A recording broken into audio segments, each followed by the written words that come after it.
And welcome. Oh. I think we're now live. I think we are. Good evening, everyone, and welcome to the ABC of Hauntings. And tonight we have us, as usual, me, Surprise! Renata Daniel from Newcastle Guest Halls, and Anne from Oz Paratech, and together we are Frightfully Good.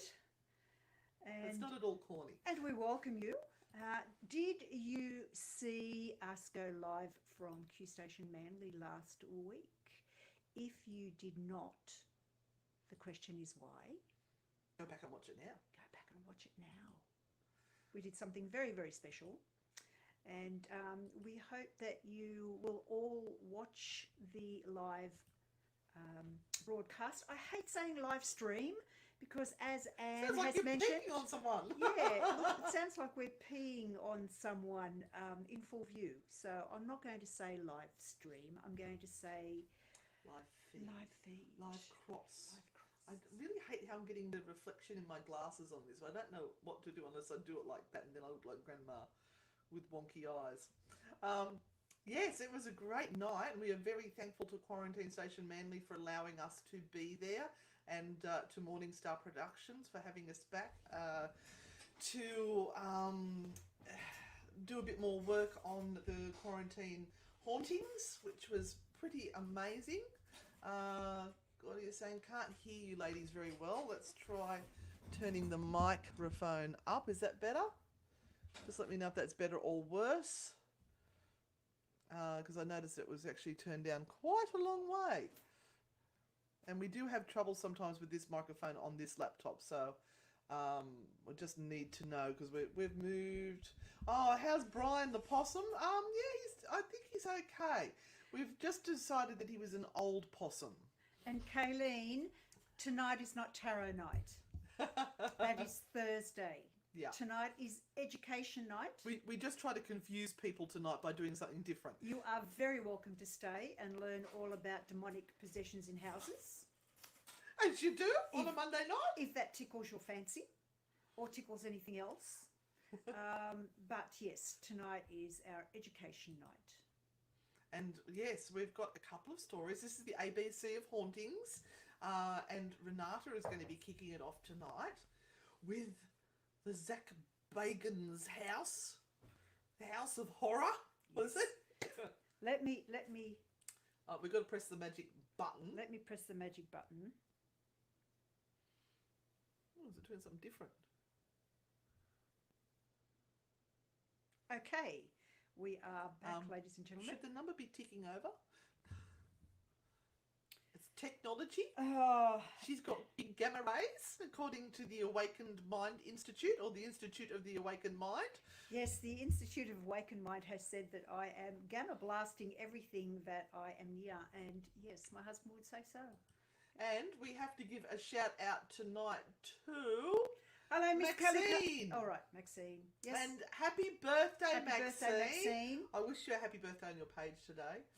And we've got Kelly as well. Hello, Kelly. Big shout out to Kelly, who is the owner of Witch and Willow at Warners Bay. She lets me play in her store every Wednesday and Thursday. And sometimes I come out and play too. That's right. So if you would like to buy some wonderful spiritual products or come in for a reading, Kelly's open from Wednesdays to Saturdays.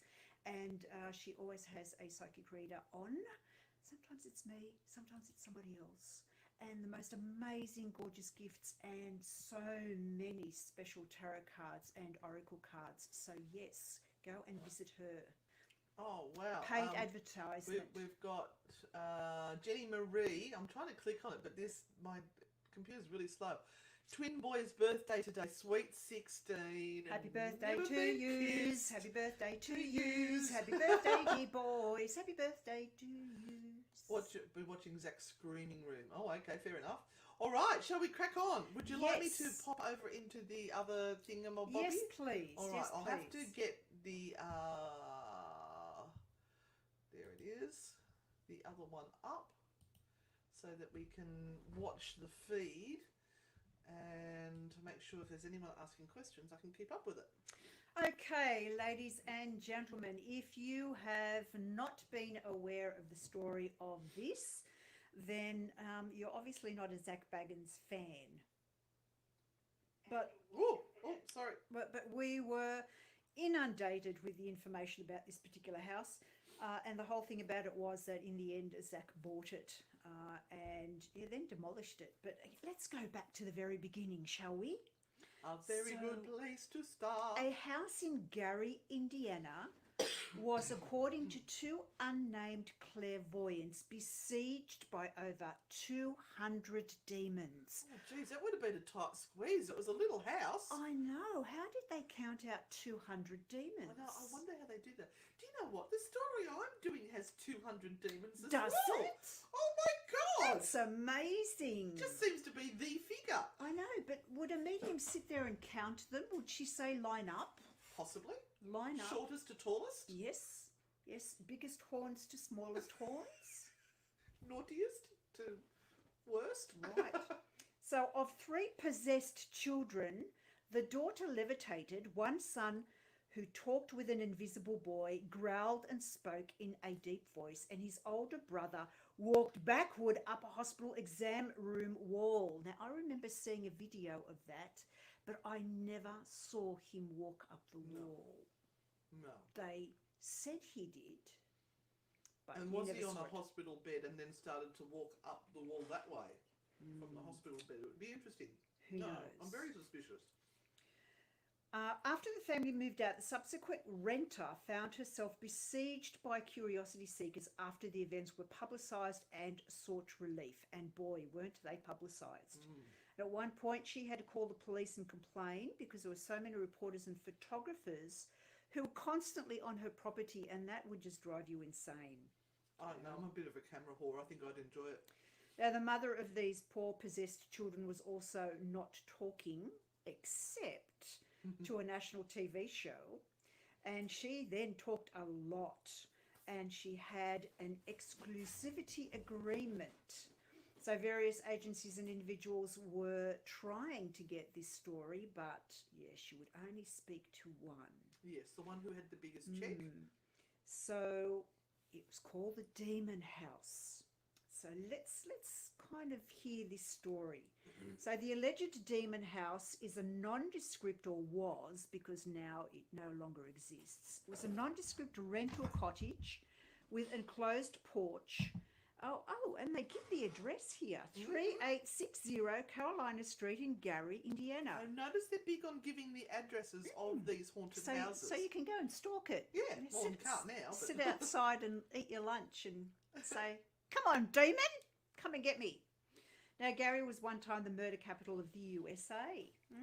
Oh, I wonder. It must be an infestation. So, although it wasn't reported publicly until January the 28th, 2014, the strange events began soon after Latoya Amons moved into the house with her three children, who were then 7, 9, and 12, and her mother, Rosa Campbell. In November 2011, Campbell recalled a profusion of flies that swarmed on their porch in December. In the middle of summer?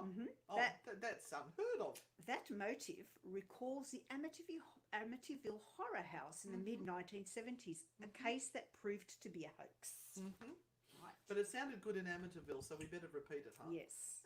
Maybe a bit of a clean-up could have helped there.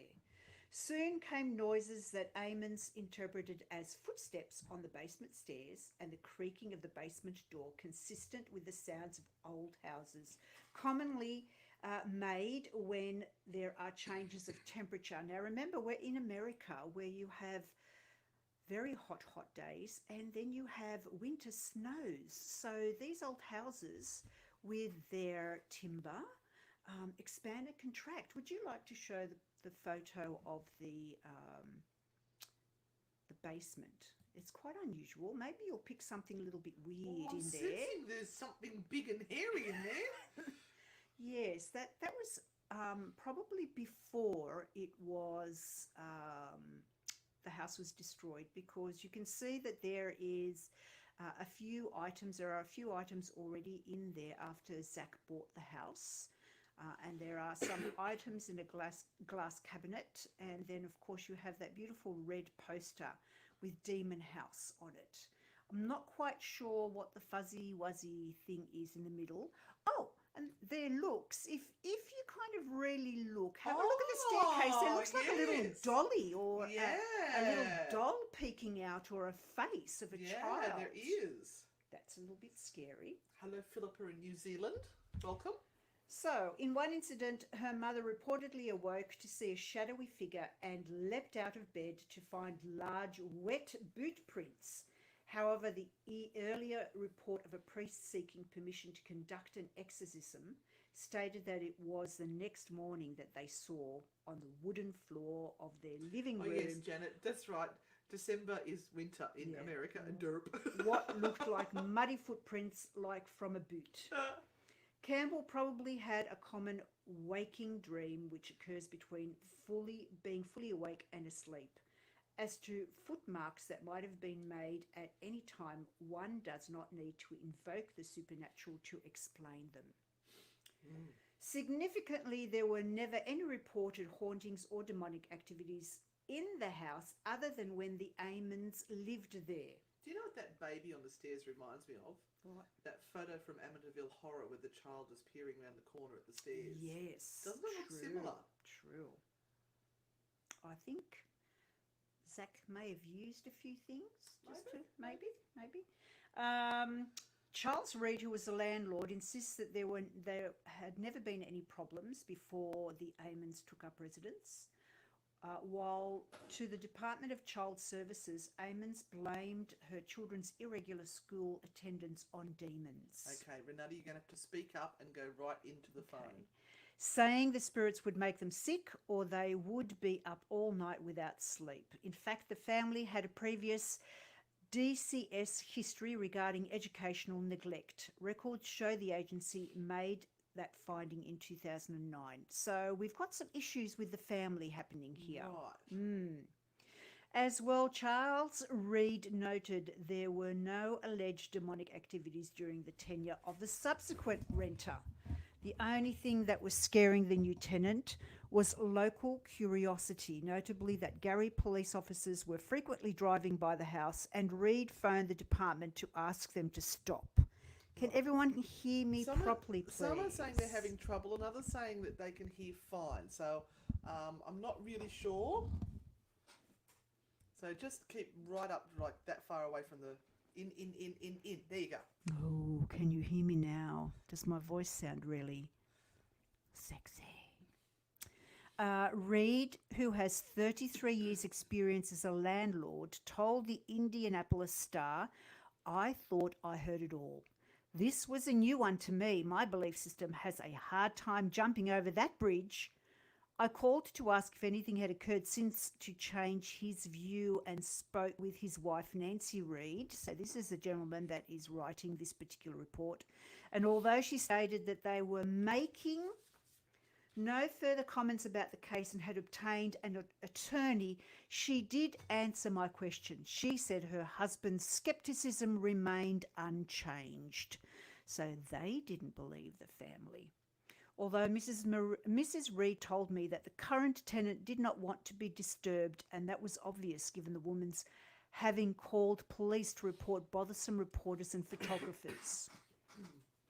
So when I said offhandedly that she no doubt knew of the alleged incidents better than I, she quickly replied, "Not really," explaining that she had not followed the case and only wanted to live in peace. So this is a lady that was living there after the Amons.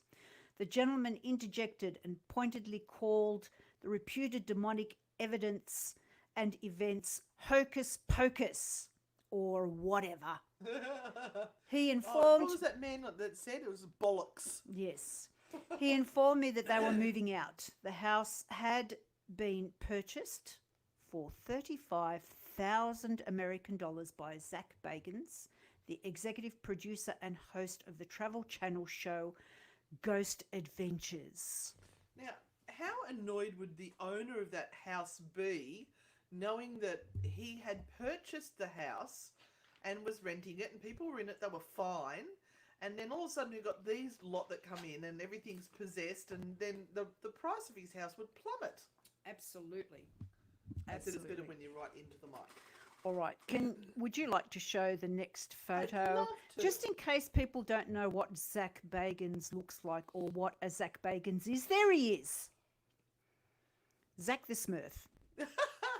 I think he looks like a Pokemon there. There's one of the, I don't know if it's Machamp or something like that. He looks like a Pokemon. He's rather demonic in that picture on the left. But can you see the picture on the right of the house with the red circle around it? Oh, it's a red circle. Must be legitimate. One must have a red circle around anything anomalous that is shown up on a photograph. And there you go. There is something there staring out the front porch and front veranda. Christy said cousin of Frodo.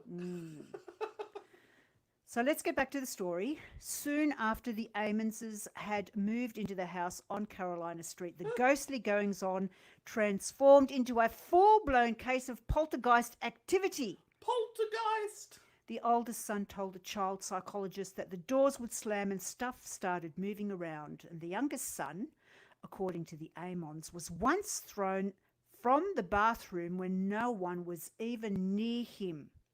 Now, a religious statue was broken, and Mrs. Amons told the DCS that if the children were not asleep by 11 in the evening, the spirits would come out and keep them up all night throwing things and moving things in the home and so on. Lisa, who's the hot guy? It is Zach Bagans. From Ghost Adventures. So countless historical examples show that such disturbances typically centre around a child or children and involve mischief. Now, is it true? Do all poltergeist activities surround a child? Not really. So from what we have studied, it's not really that at all.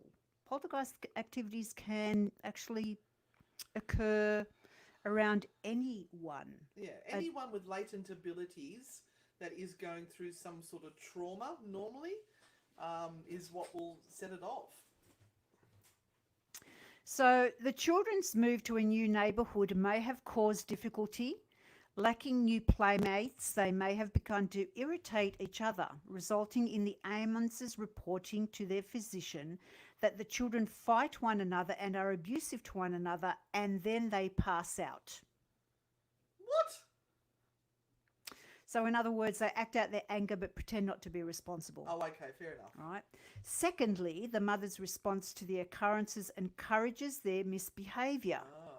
Consider the DCS report giving information from a knowledgeable confidential informant, apparently a medical professional, who complained to the department that the boys reported that there are ghosts in the home, thousands of them, and he can see them. They talk to him, but after the mother tells him that he can tell the medical professionals the truth, he later says yes. Interesting. So the mother is actually encouraging the children to talk about the ghosts. Yeah, well, she's got a contract out of it for a movie. So Latoya Amons is a religious believer who has a high superstition quotient. She believes in invisible entities and consults clairvoyance. I like Mel said, Zach can get all paranormal on me anytime. Oh, I don't know about that. That's a particularly interesting photo of him. We'll show you another one in a minute. Would you like to show them the next photo? Yes. Yeah, there you go. You still want to do that? So, two clairvoyants claim that the house was filled with more than 200 demons. Oh, they must have collaborated on that number. Yeah. A frightened Amons created an altar in the basement where the terrifying events were believed to have begun. It constituted a statue of the Holy Family, Mary, Joseph, and Jesus, and a white candle and incense burner. The Gary police observed multiple religious shrines and Bibles throughout the home. Well, that would piss off any ghost, wouldn't it? She told medical personnel that her home had various demons and evil spirits due to someone dying in the home, and that she had taken the children to various temples and churches to remove the demons. Okay, so they kept going from location to location till they got the answer they wanted. One psychologist said of Amens that she did not appear to be experiencing symptoms of psychosis, but another wondered whether her religiosity may be masking underlying delusional ideations or perceptual disturbances, or she just wanted money. Who knows? Several professionals concluded that the children were acting deceptively and in accordance with their mother's belief. For example, a psychologist who evaluated the youngest son reported that he tended to act possessed whenever he was challenged or redirected, or when he was asked questions that he did not wish to answer. She went on to observe that the boy seemed both coherent and logical, except when he was talking about demons. Then his stories became bizarre, fragmented, and illogical. Ivy said she was at the museum last November and went into the demon house room. Didn't sense anything, and no one else did either. So, as a consequence of the evaluations of the children, they were removed from the Amenses. So, the agency stated that the mother needed to employ alternate forms of discipline not directly related to religion and demon possession. Wow.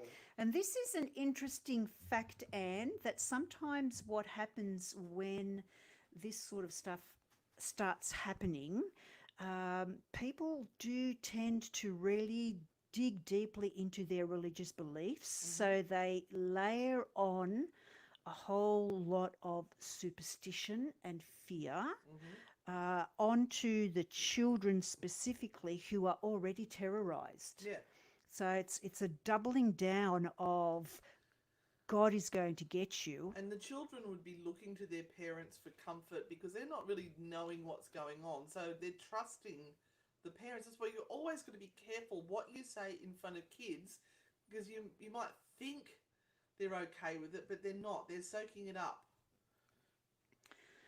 Yep, absolutely.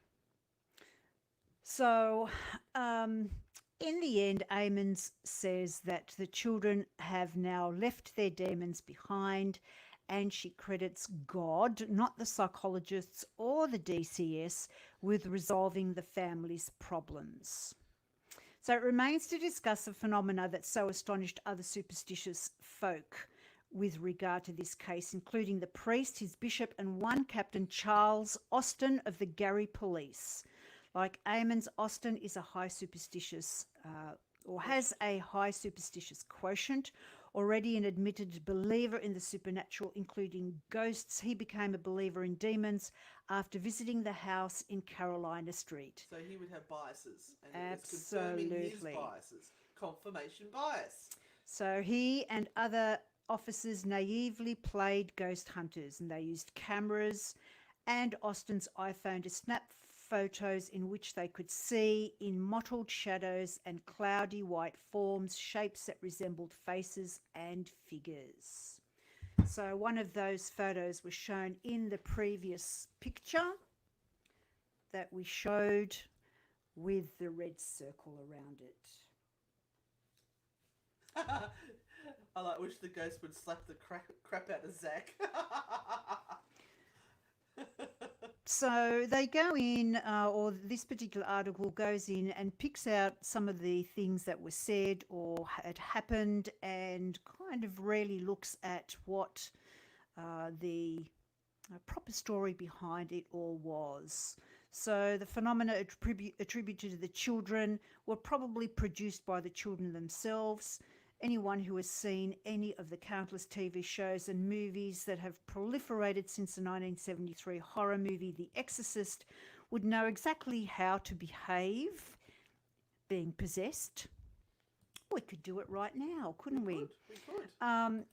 So, you know, you could feign a deep, gravelly voice, a scream and a thrash, or simulate being possessed. when the youngest Amon's boy was lifted and thrown into the wall with nobody touching him, it is apparently that he simply launched himself. Similarly, when his sister reported being thrown across the room and grabbed by dark shadows, she was no doubt self-propelled, and it probably was something that she did once again to get the attention back to herself. And so, it kind of goes on and on. The priest reported flickering lights, appearing oil, and a litany of other incidents, including some that he was only told about. For instance, a bottle levitated and wobbled before him before being thrown into LaToya Amon's bedroom. And there is a possibility that they may have had some psychokinetic ability that enabled them to move things. yeah, but there are also the sort of the factual stories about people creating ghosts and creating energy in spaces like this. So even if there wasn't something beforehand, Yeah. there is now, because they're talking about it. They're literally giving it life and creating it. So Zach Bagans was contracted to produce a documentary on the case. He was signed to Evergreen Media Holdings, and the movie that he made did quite well. We watched it. Yeah, we did. We pulled it watched apart. We watched it as part of our paranormal weekend away in July last year, or June last year, July. Yep, absolutely. In summary, no demons possessed anyone in this case, except in the figurative sense. What were really unleashed were the dark aspects of superstition, ancient dogma, lust for notoriety, the greed of cynical hucksters, and the stubborn unwillingness of some to be reasoned with. And the house got pulled down, and Zach took everything out of it that he could and put it in his museum, and now continues to make money from it. What do you think about that, people? Now, I'm just going to change the microphone. The camera, and we'll see if that is going to solve the problems. So that one's off now. So hopefully that will fix that sound issue for you. I hope you enjoyed that story. Yeah, thank you. If you have been to the house, let us know. It would be quite interesting, especially were you allowed to take photos in there? Well, it's been bulldozed. No, but oh yeah. No, what they've done, museum. they've been to the museum. They've recreated, I think, some of the house in the museum. Is that what they did? Somebody said they'd been there and they didn't sense anything. Yeah, everyone's going much better. Excellent. Terrific. I don't know why the good microphone does not work with my little laptop. It's really weird. Well, stop yelling. Okay, sorry. Well, we hope you enjoyed that story. We will take a very small break where I will turn off the recording session for the first part of the ABC of Hauntings, the letter D, and we will be back in a minute. You guys don't go anywhere. Okay. What's Jenny saying here? Sorry, I'm trying to get to it. It keeps... I know you discussed the ABCs of the spirit world. Can I ask you to discuss the 1, 2, 3 numbers of the spirit world? That's an interesting one. Well, we've done the ABC of paranormal. We're on to the ABC of hauntings. Maybe we can look at some numbers along the way as well, because I know that it's repetitive numbers, and the number 11 and the number 11 is very prevalent in our documentary that we did with Bianca Biassi at Morningstar Productions at Q Station. Oh, what was that? Somebody said you need to sign a contract before you enter. Oh. This is a museum. Yeah. Okay, just in case you pass out and die from terror in there, I'd say. Wow. Now, everyone's had to turn their phone volumes down now because we've gone really loud. All right, now I need to get myself organised. I've ended up with a couple of stories because the first story I was going to do ended up being really short, and then the other story I was going to do I actually couldn't find any photos on it. So I've got a funny feeling. I was going to do one of the stories on the shape-shifting Donald Trump. There's a video of him shape-shifting, and we're going to talk about demonic stuff, and that video was actually very hard to find. I think he might have taken it down. We're all sick to death of hearing about his preacher friend who's... Yeah, we just will leave that there. Anyway, hang on. We've got it here. Ivy is telling us. I have a copy if you want to see the waiver. Oh, Ivy, that would be fantastic. Thank you. Yeah, all right, sorry. Everyone's complaining we're too loud.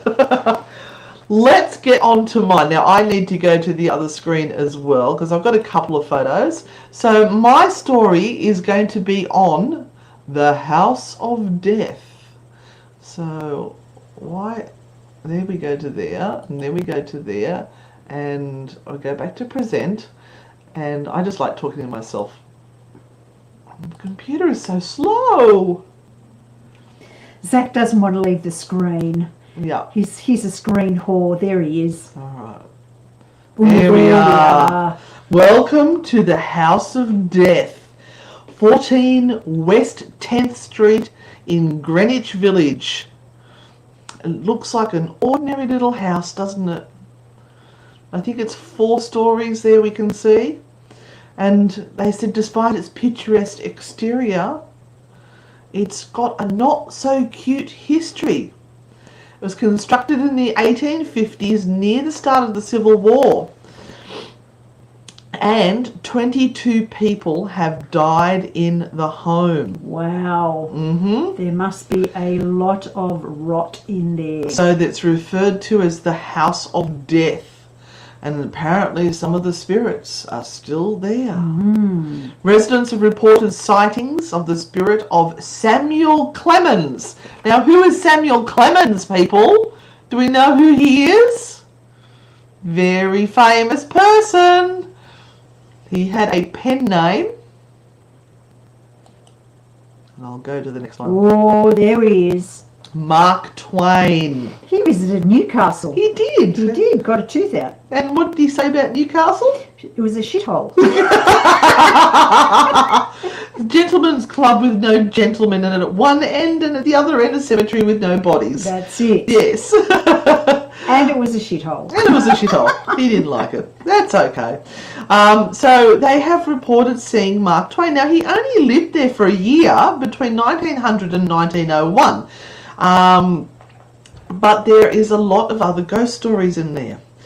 He was seen in a white suit and reported on the first floor near the staircase. In the 1930s, a mother and daughter said they saw a ghost resembling Twain sitting near a window. Allegedly, the spirit said, "My name is Clemens, and I has a problem here I gotta settle." Ooh. I need to work on my American accent. You do. My name is Clemens, and I has a problem here I gotta settle. Anyway, that will do for now. A few years after this sighting, the single-family home was converted into 10-unit apartment block. Interesting to see how they got 10 units out of 4 stories. Mm. That must be a very tight squeeze. So I've got a photo there of one of the rooms in the apartment. I don't know whether that's meant to have that effect of the dripping paint running down there. Probably they think that looks spooky. But look at the fireplace. Isn't it gorgeous? I love the parquetry. Parquet. But apparently turning it into an apartment building did not stop the hauntings. Author and actress Jane Bartell once lived in the building as well. She and her family had taken up residence on the top floor in 1957. At first, all was going well with Bartell, but late one afternoon she personally witnessed a very large and formidable black shadow manifest in full view of her and drift right across the room. Can I just mention one thing before we move on? Because Patricia Handy says that Newcastle has the cleanest beaches. Yes, it does now. And beautiful people. Absolutely. But back then, right smack dab at the top end of town, Newcastle also had a garbage dump. So it certainly wasn't clean. But I like the comment about the gentleman's club with no gentleman in it. It wasn't a clean affair back then at all. But yes, it is beautiful now. Beautiful, beautiful city. And he had to remember that America had a lot longer to establish itself, whereas Yes. Newcastle was not as old. Yes. Yeah. Anyway, we're making excuses for Newcastle now. All right, so what about Bartell wrote about feeling a brush against the back of her neck and smelling a rotting odour throughout her apartment. One day she saw a vision of a man and she reached out to touch him. She wrote that she touched a substance without substance, chilly, damp, diaphanous, as marsh mist or a cloud of ether. How's that for a nice description? Very nice. I like it. Stunned and greatly shaken by the sighting, Bartell and her family employed the help of a psychic medium to come in and try to help explain what was happening. I wonder if she just sort of put the word, any of my friends are psychic? Do you want to come and tell me what ghosts they are? The psychic. 200 ghosts. Hang on. Okay. I did read that somewhere. The psychic claimed to have felt the spirits of many people who had died and were buried under the building. Oh my gosh. Also, the spirit of a dead child was said to be active, along with the spirit of an aborted baby. Oh. Yeah. The aborted baby was said to have belonged to a widow who lived in the building whose husband died in the Civil War. Devastated by her loss, she chose to abort the child out of both melancholia and delirium. Oh, that's so sad. I also noticed in my notes elsewhere that there was also the spirit of a little cat, a little grey cat apparently. Ooh. Bartell later moved out and chronicled some of her experience in the book she wrote, which I do happen to have here. Here we are, Spindrift, Spray from a Psychic Sea. Don't know. The true account of spiritual search that began with unexplainable events in a New York townhouse. Isn't she beautiful? She is quite beautiful, isn't she? Yeah. All right, where am I up to now? I've lost my... There we are. Among other incidents she encountered was the icy cold touch of a pair of unseen hands to the back of her neck and her hair, as well as objects moving and a low growling noise that could be heard. That was the cat. Spindrift, Spray from a Psychic Sea, was a first-hand account that Bartell wrote of her experience in what was later known as the House of Death. After unsuccessfully cleansing the home of any nasty spirits, the couple left. So apparently they tried to clean them out and it didn't work. However, now this is really interesting because they talked about the spirit of a child there. A child actually ended up being murdered there. Oh. Yes. Now we talk about sometimes in the ghostly world that time may not be linear. And you wonder if this was a remnant from the future that was making itself known throughout time. But anyway, the building made national headlines briefly in 1987 when prominent New York attorney Joel Steinberg moved in with his girlfriend Hedda Newsombaum and their two small children, Lisa and the infant Mitchell. Steinberg, high on cocaine, savagely beat both Hedda and Lisa to a point where the younger girl was legally declared brain dead by the beating. Oh my goodness. There he is. Yes, scumbag. Steinberg was convicted and served a lengthy prison sentence for his crime in the young girl's death. To this day, the floor on which they stayed occasionally is known to have flickering of lights going on and off at odd times. A possible cry for help from the young Lisa spirit, even after all these years. That's so sad. Isn't it? I wonder what compelled him to do that. Would it have been possibly a psychosis, or was it the ghosts that were in that building? Because sometimes that can happen. Yeah. Sometimes you can be possessed by another entity and be made to do those things against your will. You don't even know what's going on until it's well and truly too late. Oh, so I went looking for another story because that one was only 10 minutes long. And I found one because I just started typing in things like a demon made me do it and things like that to see if we could pop up a little story. And I didn't realise that I was going to pop up, what was it called? It was from a movie and it's a fairly recent one. Anyway, we'll get to the end of that. Okay. But I think it was a demon in Connecticut or something like that. It was one of the Conjuring movies. Ah, yes, yep. So the killer's defense was demon possession. Now this is from the Hartford Courant, which is a newspaper and written by Julia Staggis. At first, the 1981 stabbing death of 40-year-old Alan Bono of Brookfield looked like a routine argument gone awry. Police referred to it as an open and shut case. But then came Arnie Cheyenne Johnson's defense. The devil made him do it. Sounds legit. Sounds legit. With the help of a pair of famed paranormal investigators, guess who jumps in? Let me see. Guess who has had a book out at the time? It's the Warrens. Yeah! Johnson's defense attorney sought to prove the 19-year-old killer was innocent because he had been possessed at the time of the killing. It would be the first time a possession defense was used in an American courtroom. Oh, wow. What year was this again? This was in 1981. Right. Okay. Bono was stabbed several times in the chest and stomach on the lawn of Brookfield Kennels. Poor dogs, they would have been upset, traumatised for life, which he managed around about 6:30 p.m. on the 16th of February 1981. I was in year 11. About to meet the man of my dreams the following year. About an hour later, police arrested Johnson, described as a small, blonde, fair-skinned man on a charge of murder. The two men had allegedly been arguing over Johnson's girlfriend before the stabbing occurred, the Courant reported.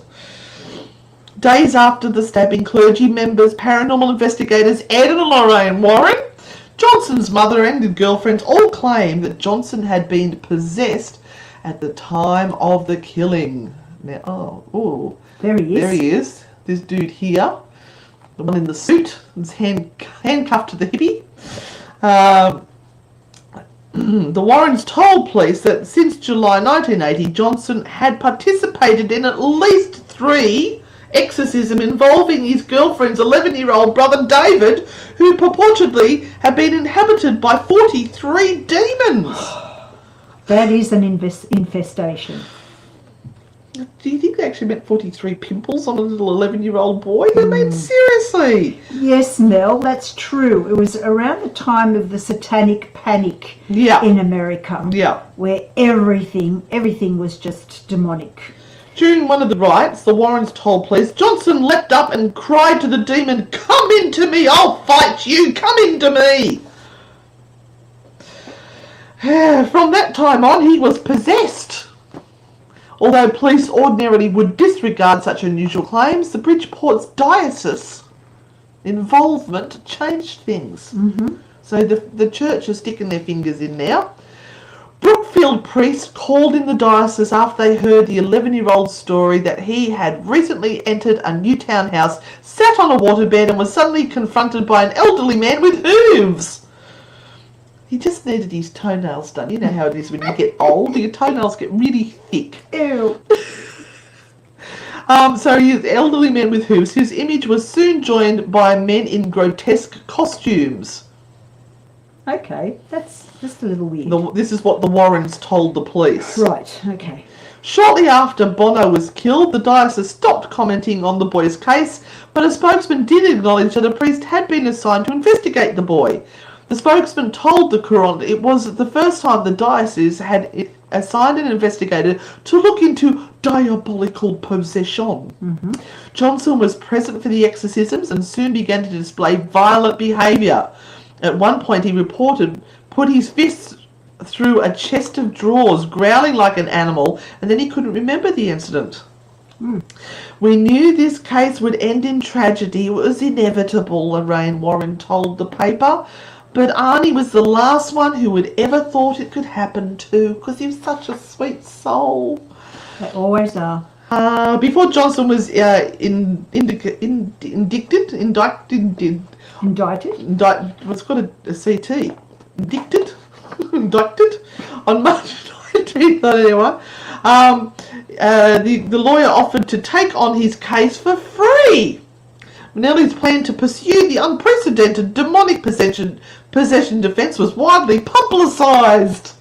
He gets a little bit out of it too. Minnella said he hoped to subpoena the priests involved in the exorcism and hoped they would break tradition and speak about the rites. Now, they're only not allowed to talk about confessions. There's no reason why they can't talk about a possession. The police investigated the Warrens' claims. They maintained that Bono was stabbed after a fight over Deborah Glatzel, Johnson's 26-year-old girlfriend. Now, I've got a photo here of Lorraine, who's very kindly waiting outside the courtroom with his mum, with Arnie's mum.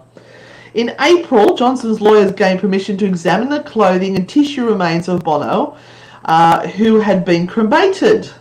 There wouldn't have been much left. Yeah, they said the absence of blood, rip, or wounds could prove that demons were involved. So it must have been the clothing that they've examined the clothing. Right. And tissue remains. But if he's been cremated, anyway, that sort of contradicts itself. Yeah. As the case progressed towards trial, the Warrens and Minnella drew criticism from their peers who said they were involved in the case for personal gain. Who would have thunk? Typical of the criticism of the Warrens are comments by mentalist George Cressage, better known as the Amazing Kreskin. Oh, I've got that game. I do. I'm staring at it right now. I should go down and get it. Who argues that the Brookfield case is simply a means for the couple to prey on the superstitions of the public and build up their annual lecture revenues, reported John B. Harris.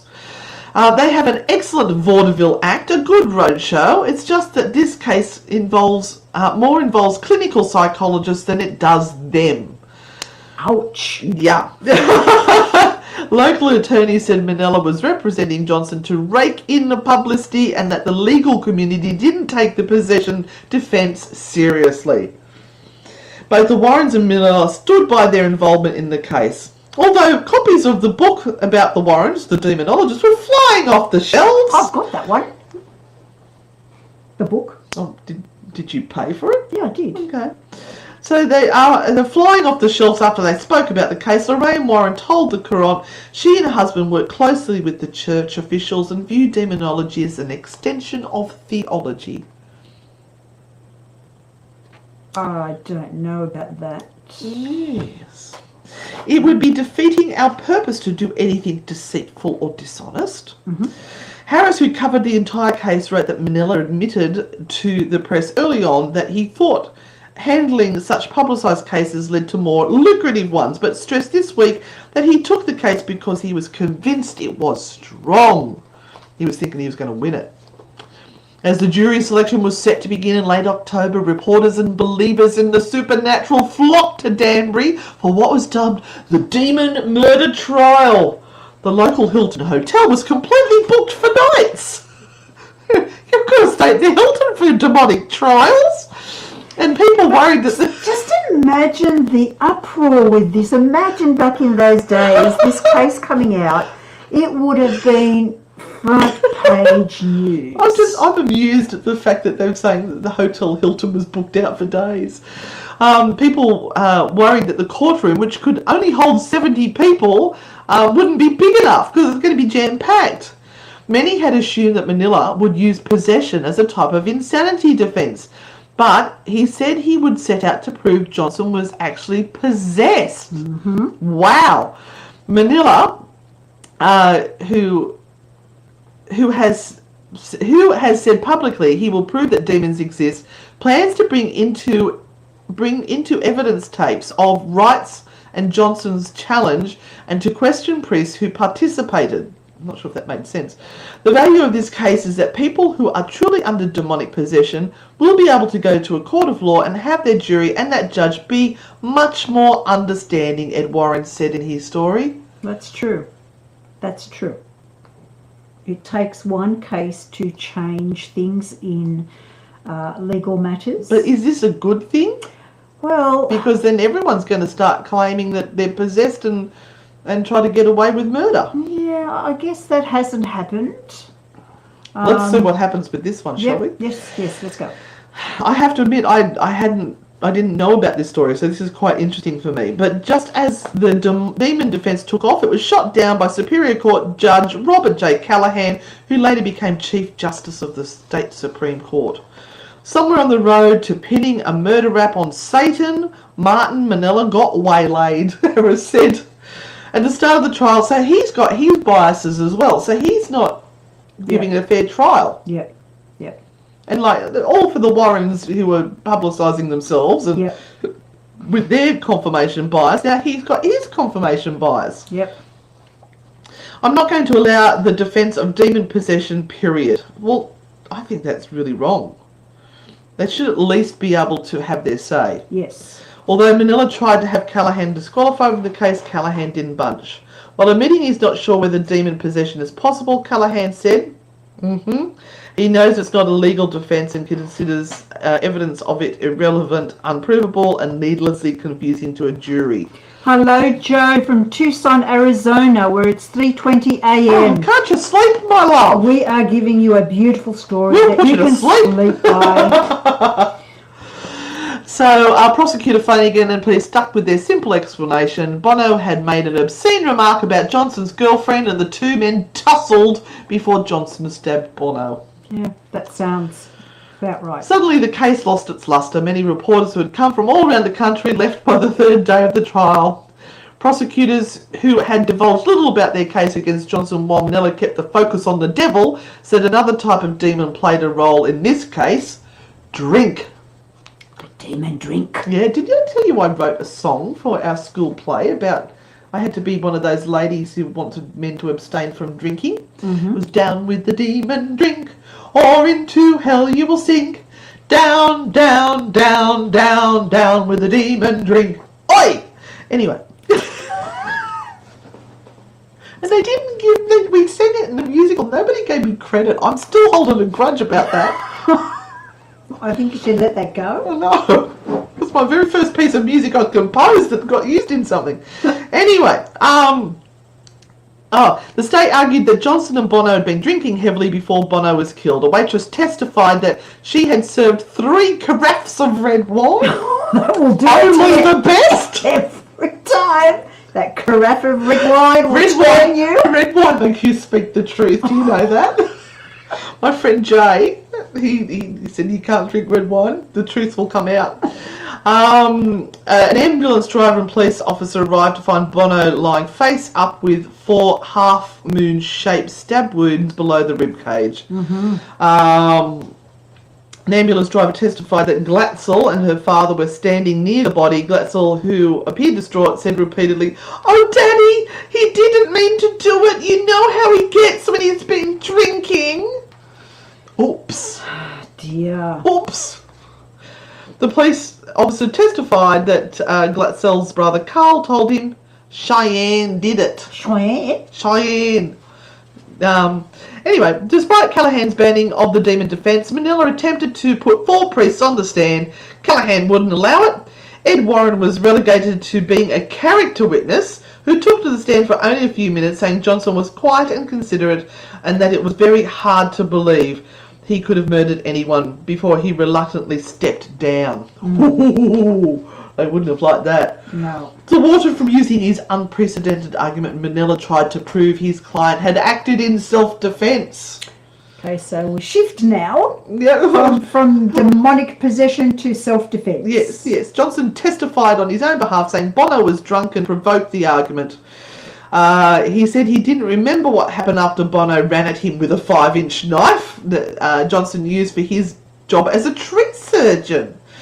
until he was apprehended by police. The state never established a motive, but Flanagan said Johnson did what he wanted to do when he stabbed Bono, according to the story about the closing arguments. Flanagan said the number and depth of the wounds showed Johnson's intent to kill. Yeah, 5 stab wounds. After deliberating for 17 hours over 3 days, with free food and accommodation. At the Hilton. At the Hilton. The jury convicted Johnson.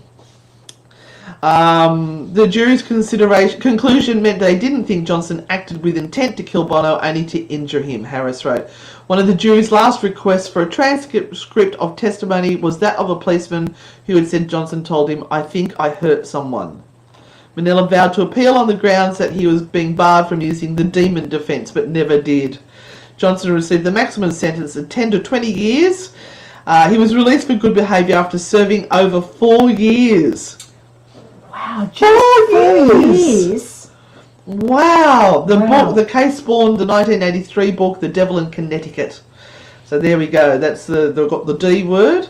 And the NBC television movie, The Demon Murder Case, starring Andy Griffith. Nothing like Andy Griffith. Clarice Leachman and Kevin Bacon. Wow. Oh, I like Kevin Bacon. Johnson married Deborah. Oh, he married Deborah. Okay. A year before he was released from prison. The couple lived in Sherman, had 2 sons, 2 grandsons. She is a certified nurse assistant. Husband is a construction superintendent. Deborah said she is still interested in the supernatural and contributes to an online radio show on demonologytoday.com. So this is the girl that they were having words over. She remains friends with Lorraine Warren. Arnie's mistake all those years ago, she said, was challenging the beast that had possessed her younger brother.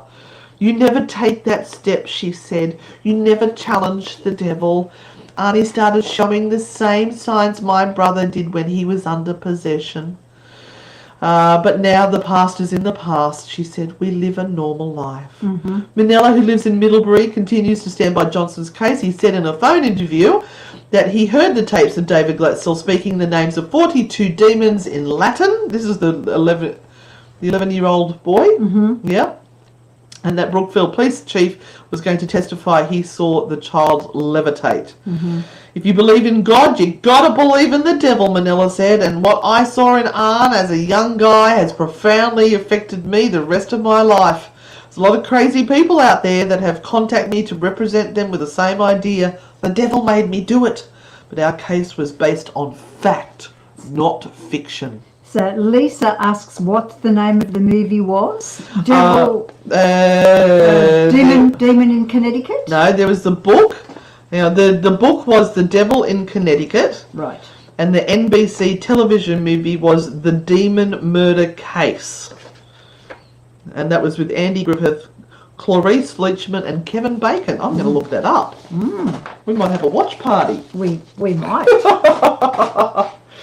So that was my little. I'll just get back to. I think there was one more photo I had there which I forgot to go to. There he is there getting out of the van. They're very tight pants, aren't they? Very tight. Very tight. Yeah, that was the thing back then. That's the 1980s. I remember when pants. I met Roman, these pants were that tight. I'm sure you do. That's another story. The demon in the pants. Yes. Polish demon, Polish sausage.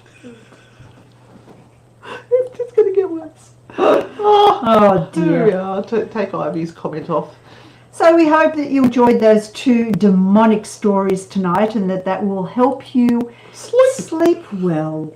Because you know it's Monday and we need a nice ghost story. So that means that next week we are up to the letter E for Hauntings, under the letter E. I wonder what we could talk about. We're going to have to think on that. We are going to have to think on that. But what are we doing this weekend, Renata? This weekend we are going to the Witchery with a whole bunch of other Nutters. And it is out in Wagga. Out Wagga way. It's going to be Rosalie. Absolutely freezing. Now, Rosalie Manor was, what was it, Anne? Wasn't it a nunnery at some stage? It was a nunnery. It was an orphanage, I think. or a place where ladies who fell pregnant outside of marriage went to have their children. So, and we're supposed to be sleeping in the most haunted place. So this is through API, the Australian Paranormal Proof Investigators. I think that's the name of their team. APPI Yeah, in and Sydney. with Pete Banks. Also, big shout out to Pete. She's going through a whole heap of shit at the moment. So if you know Pete, please send her some love. She needs it. Yeah. So we're going to go and hang out with the API team, and there's quite a few parastalkers going. So it should be a good night. And we will hopefully do some live crosses, but not during the tour. We can't do it during the tour, but we'll do some road trips and some outside. We'll do live crosses. You know us, we can't help ourselves. We'll do lots of live crosses. So we have a Parastalkers page, or a supporters page, which is part of Frightfully Good. So we have a Frightfully Good Facebook page, and we have some beautiful supporters on that page that support us through. Have we got the Facebook one up now? Have we? We've got the Patreon. No, the Patreon. Oh, Patreon. The Patreon. Yeah. So if you'd like to be a supporter of Frightfully Good and our road trips and all the things that we do, you can jump onto Patreon, and hopefully Christy might put a link up for that. And you can become a supporter and get some behind the scenes and some extra stuff. And I also have a supporters page on my Facebook page at Newcastle Ghost Tours, which I also do a Tuesday night Paranormal Bites program. And I also do some behind the scenes and stuff for my beautiful supporters that are on there as well. But of course, you don't have to be. We put on lives because we know that there are a lot of people, even from Tucson, Arizona, who may not ever get the opportunity to come out to Australia. And so we want to showcase some of the sites that we go to and some of the things that we do. So, and we had possums on our tarot show on Thursday night. Brian the possum, who even let me pat him. Yes, that was just absolutely We fed him ginger nut cookies. Hopefully we haven't killed him. He would have died happy. Anyway. So thank you everyone for joining us this Hashtag Parastalkers. Woohoo! You are all our Parastalkers. And we shall see you soon on the dark side. Yeah. Bye. Gotta press the button. And, it's so